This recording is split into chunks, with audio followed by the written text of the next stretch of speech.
All right, good morning. All this meeting is called to order. Mr. Truman, has anyone signed up for public comment? Thank you very much. Good morning, all. No cases to reconsider under agenda item 3, is that correct? That is correct. All right, let's now consider tax liability cases under agenda item 4. I believe we have 2 tax cases on docket 10. Yes, sir, that is correct. There are 2 tax liability cases on docket 10. The first case number is TD-23-026-1023. Commissioner Esparza. We agree with the recommendation. The product developer was in employment. The wages paid to the Texas member must be reported to TWC. The wages paid to the Mississippi member should not be reported to TWC. The company is a liable employer. Commissioner Trevino. I agree with staff's recommendation. Chairman Daniel. Agree with staff recommendation. Thank you very much. The second case number is TD-23-030-1023. Commissioner Esparza. Agree with the recommendation. The laboratory and clerical workers are in employment. No penalty under section 214-008. Commissioner Trevino. I agree with staff's recommendation. Chairman Daniel. Agree with staff recommendation. Thank you. That concludes tax liability cases All on the right, docket. for housing cases on agenda item 5. No child labor cases on agenda item 6. Under agenda item 7, we have no wage claim cases on docket 10 pulled for additional discussion. That is correct. There are no cases under 5 and 6, and there are no wage claim cases pulled for additional discussion on docket 10. However, you should have received a short form dissent list for the wage claim cases. Move we accept staff recommendations on the remaining wage claim cases on docket 10. I second the motion, except for those cases on which I am dissenting, as reflected on wage claim short form dissent list for docket 10. I concur with the chairman's motion, except for the cases on which I'm dissenting as reflected in wage claim short form dissent list for docket 10. Motion passes with the exceptions noted. Let's move to agenda item 8, consideration of unemployment insurance cases. Please proceed when you're ready. Case number 278-7393, Commissioner Trevino. The decision is not correct. First, the claimant had good cause for missing the prior AT hearings due to the commission's extreme delay in scheduling the hearings. I won't dispute that the employer also established good cause for missing the prior hearings. However, regarding the job separation, the employer discharged the claimant for one incident of allegedly adding a $10 service to a customer's account without proper consent. This alleged incident occurred nearly 3 years prior to the employer offering any testimony about the matter, and the employer only offered testimony from an HR manager who had no direct knowledge of the incident. The claimant offered firsthand testimony denying the allegations of misconduct. Therefore, the employer has not met its burden of proving that the claimant engaged in an intentional misconduct connected with the work. Modify the AT. Claimant had good cause for missing AT3. Employer had good cause for missing AT2 and AT1. No misconduct, chargeback, void adequate response. The AT4 decision should be affirmed.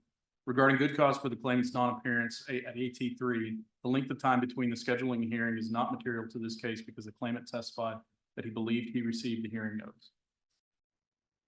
The claimant's decision to then not attend the hearing because he thought it had to do with an issue that had already been resolved was a personal choice that was within his power to control.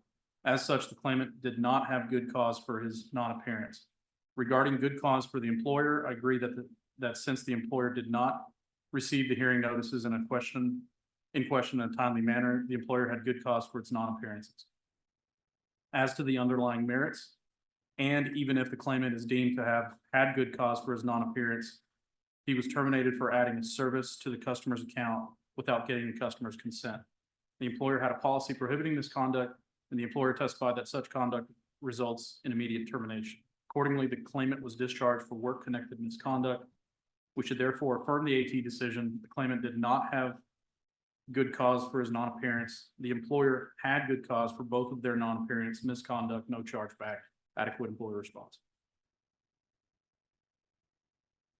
Claimant established good cause for AT3, employer established good cause for AT2 and AT1, misconduct, no chargeback, adequate employer response.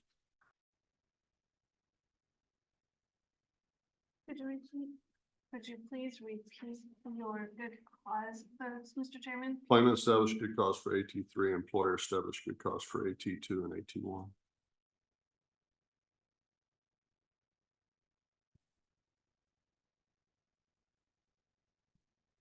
I agree with the chairman. Thank you. We do have a majority vote. Yeah. Yes.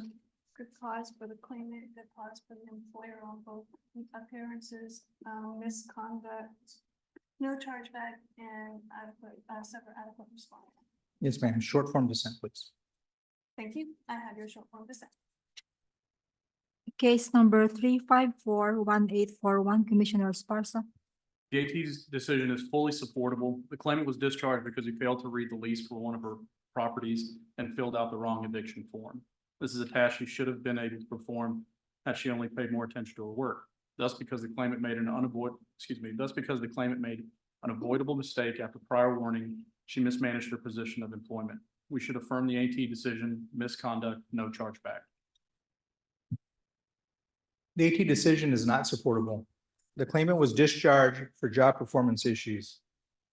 The claimant never received training to perform her job functions despite requesting training once and was warned about her performance errors. Due to this lack of training, the claimant was never able to consistently meet with the employer's performance expectations. Therefore, the claimant was discharged because her inability to perform the job to the employer's satisfaction, which does not constitute misconduct connected with the work. Reverse the AT, no misconduct, chargeback. No misconduct, chargeback. Short form dissent. I have your short form dissent. Case number 3544666, Commissioner Trevino. The decision is not correct. The claimant called in a few minutes late for the AT1 hearing scheduled at 8 a.m. because she had to walk her daughter to the school bus stop that morning. She called the commission prior to the hearing start time, but after waiting on hold and getting registered for the hearing, it was 4 minutes past the hearing start time, and she was told that the hearing had already concluded. The claimant made a good faith effort to participate in the hearing. Therefore, the claimant should be granted good cause for missing the hearing and the case resubmitted for merits testimony. Reverse the AT. Claimant had good cause for missing AT1. Resubmit. The AT decision should be affirmed. Regarding good cause, the claimant testified she was unaware she needed to register by any specific time. Claimant ultimately called in late for the hearing. Although the claimant states she called to register in a timely manner, TWC records established that the claimant called in late. In addition, the claimant was invited by the hearing officer to submit additional information regarding the call, but the claimant declined to do so. As such, the claimant did not have good cause for her non-appearance.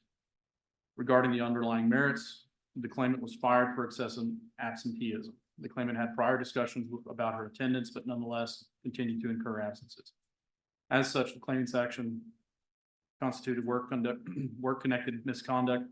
We should therefore affirm the AT decision. The claimant did not have good cause for her non-appearance, misconduct, no chargeback. Good cause for AT1, resubmit. We will resubmit the case. Case number 3570982, Commissioner Esparza. We should reverse the AT decision. The claimant quit in the middle of the school term to seek medical attention. There's no indication that she notified the employer of her medical issues prior to quitting, effective immediately, or that she sought any type of accommodation. In addition, there is no evidence that a doctor advised the claimant to quit.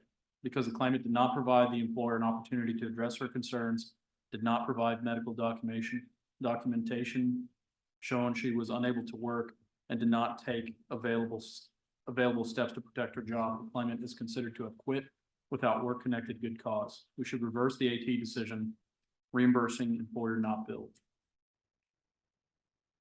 The AT decision is correct. The claimant resigned from her job to seek necessary medical treatment. Since the claimant was separated due to a medically verifiable illness, the claimant would not have been disqualified from the receipt of benefits if this had been the last separation prior to the claimant's initial claim, and it is appropriate to bill the employer's account. Affirm the AT, bill the reimbursing employer. Reimbursing employer not billed. Short form dissent, ma'am. Thank you. I have a short form dissent. Case number 3574275, Commissioner Sparsa. The commission should rehear this case, although the employer offered to introduce offensive text messages from the claimant at the hearing officer refused to enter them into the record. Since reviewing the text messages and questioning the employer's firsthand witness will provide greater context as to the nature of the job separation. Again, we should rehear this case to obtain the employer's additional documents and question the employer's witness about the job separation. The AT decision is correct. The claimant provided consistent firsthand testimony that he was sent home because there was no work available to him, and that he contacted both his supervisor and the owner of the business to attempt to clarify his job status. The claimant's supervisor acknowledged that the claimant called him, but testified that he did not answer the claimant's calls. Since the claimant was sent home due to a lack of work, and the employer refused to clarify whether the claimant still had a job, despite the claimant's attempts to do so, the employer discharged the claimant for reasons other than misconduct connected with the work. Affirm the AT, no misconduct, chargeback. Rehear. We will rehear the case. Case number 3585521, Commissioner Trevino. The decision is not supportable. The claimant had to abruptly leave her job due to an urgent personal tragedy related to the unexpected death of her son in another state. The claimant did not think that she was eligible for any kind of bereavement leave or time off because she was working for the employer as an independent contractor. Additionally, the claimant presented documents suggesting that the temporary assignment that she had been working on ended shortly after she had to leave the job. Therefore, we should find that the claimant was forced to leave the job under circumstances that were urgent, compelling, and necessary, so as to make the separation involuntary under section 207.046 of the Act. Reverse the AT, no voluntary leaving, urgent, compelling, and necessary. The AT decision should be affirmed. The circumstances surrounding the claimant's resignation were tragic, and while I empathize with the claimant, she quit her job for a reason that was not work-related. As such, we should affirm the AT decision, remain voluntary leave. Voluntary leaving. Short form dissent, ma'am. I have your short form dissent. That was the last pulled case on docket 10 for the UI cases. You should have received the short form dissent. Yes. I move we accept staff recommendations on the remaining UI cases on docket 10. I second the motion except for those cases on which I am dissenting, as reflected on the UI short form dissent list for docket 10. I concur with the chairman's motion, except for the cases on which I am dissenting as reflected in UI short form dissent list for docket 10. Motion passes with the exception noted. All right, we'll take a short recess. Thank you.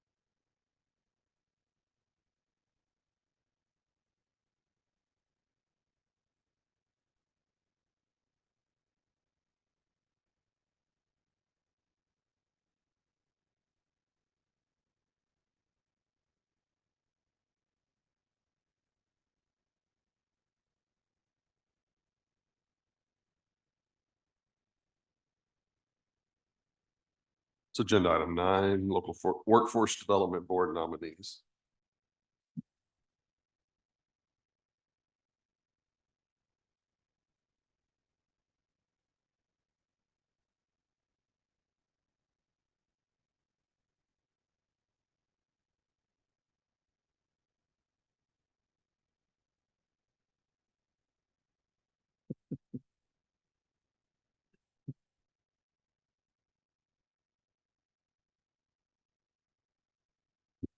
Good morning, Chairman, Commissioners, and Mr. Townsend.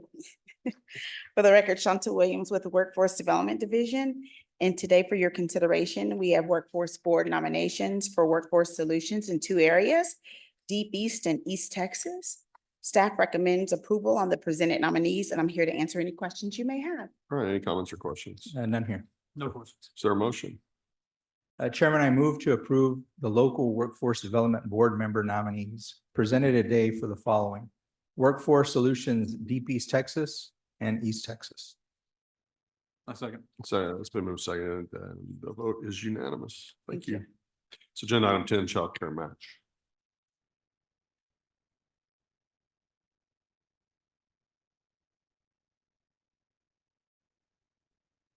Good morning, Commissioners. Mr. Townsend. For the record, Lisa Guzman, Workforce Development Division.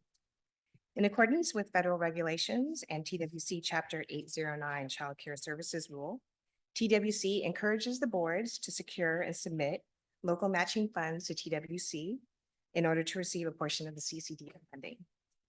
Supporting documentation includes 1 BCY 24 donation and 41 BCY 24 match agreements from 19 boards: Alamo, Borderplex, Brazos Valley, Capital Area, Coastal Bend, Dallas, Deep East, Golden Crescent, Gulf Coast, Heart of Texas, Lower Rio, Middle Rio, Northeast Texas, Rural Capital, South Texas, Southeast Texas, Tarrant County, Texoma, and West Central, totaling $17,754,591. Boards have secured 109.21% of the statewide child care local match target for BCY 24, with all 28 boards securing at least 100% of their target. Staff is recommending that TWC accept child care pledges for donations, transfers, and certifications for expenses for BCY 24 in the amount of $17,754,591. Happy to answer any questions. Any comments or questions? None here. No questions. Is there a motion? Chairman, I move to approve the acceptance of child care pledges for donations, transfers, and certifications of expense for board contract year 2024 in the amount of $17,754,591 as recommended today by staff. A second. Been moved second, vote unanimous. Thank you. I believe we do have a legislative report today. Michael Britt's here, resplendent tie and a 4-in-hand knot. Perfect pleat. I mean, Good morning. I understood there was an imposter the last couple of weeks, so I needed to come secure my spot. I'm glad you're here to defend your territory. Good morning, Mr. Chairman, Commissioners, and Mr. Townsend. For the record, Michael Britt, Governmental Relations. Last week, the U.S. Congress passed and the President signed House Resolution 7463, the Extension of Continuing Appropriations and Other Matters Act of 2024. This bill extends funding for the federal government beyond the previous March 1st and March 8th deadlines for funding titles that were previously set to expire on March 8th, which includes the Labor, Health and Human Services and Education title.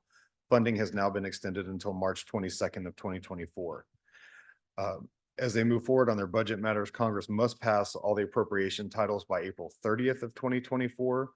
Under current law, if Congress relies on a continuing resolution to fund the federal government beyond that date, a 1% across the board reduction in federal appropriations will go into effect. Also, GR will be monitoring joint committees of the U.S. House and Senate Veterans Affairs committees, where they will be hearing legislative priorities from veteran service organizations. And these hearings will be taking place both at 9 a.m. on Wednesday and Thursday of this week. This concludes my remarks. I'm happy to answer any questions.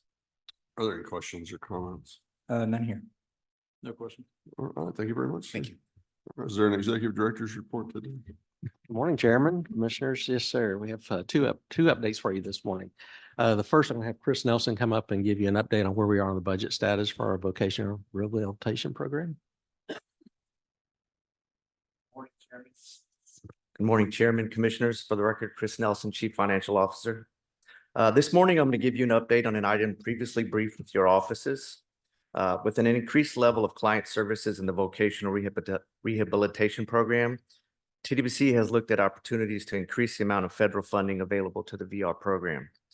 Through the course of its review, staff identified that TWC is overmatched in its child care program by approximately $27 million due to COVID FMAP adjustments provided through federal legislation. During this same period, as TWC continues to close out its federal COVID child care funding, we have identified some ARPA child care funds that will not be spent on the projects previously approved and will be available for use in our normal subsidized child care program. These ARPA funds must be spent by September 30th, 2024, and will allow TWC to serve more children than the 144,000 per day we are currently serving. On February 2nd of this year, TWC submitted a letter in accordance with TWC Rider 33 to the Legislative Budget Board and the Office of the Governor, notifying them 30 days in advance of TWC's intent to transfer $25 million in child care general revenue to the vocational rehab program. This would allow TWC to draw down an additional $92.4 million in VR federal funds and support the delivery of VR services. TWC briefed staff with the Legislative Budget Board, the Office of the Governor, and other legislative offices after submitting this letter. On Monday, TWC met the 30-day period and at this time plans to proceed with the transfer as specified in Rider 33, or Rider 33 letter. That concludes my update. I'd be happy to answer any questions. Any questions or comments? Thank you, Mr. Ellison. No comments. No question. All right, thank you. The other update, just wanted to let you know that the governor's presenting an update on the Texas wildfires later this morning. And I just wanted you to know that TWC staff, particularly unemployment insurance and workforce divisions, we're closely monitoring the situation and making sure that we're staying on top of that. So just wanted you to be aware of the activity we're taking here at the Workforce Commission. Well, I'm glad to hear it. I suspected as much. I mean, unfortunately, our job didn't come into play until after the fact, and there's been an incredible amount of damage, both to people's homes, a lot of businesses, tremendous amount of livestock. It's I'm not even sure we have a full accounting of what's been lost. So do keep us apprised of what we're able to do to help. Yes, sir. Or is there anything else that's come before the commission today? No, thank you, Mr. Townsend. I was told earlier that you were going to be presenting both presentations, but shows a good sign of your leadership to delegate Mr. Nelson so that he could have done that. But thank you for your leadership. It was frankly like the ultimate show of delegation. Very, very much so. Mr. Yes. Cerna's absent, so Mr. Townsend, Right. showed up and then delegated To Mr. Nelson. Yeah. Yeah, that was, I can learn from that. So I appreciate that. Any other order of business? No, not here. No, sir. Is there a motion to adjourn? Chairman, I move to adjourn. A second. It's been moved and seconded to adjourn. We're adjourned.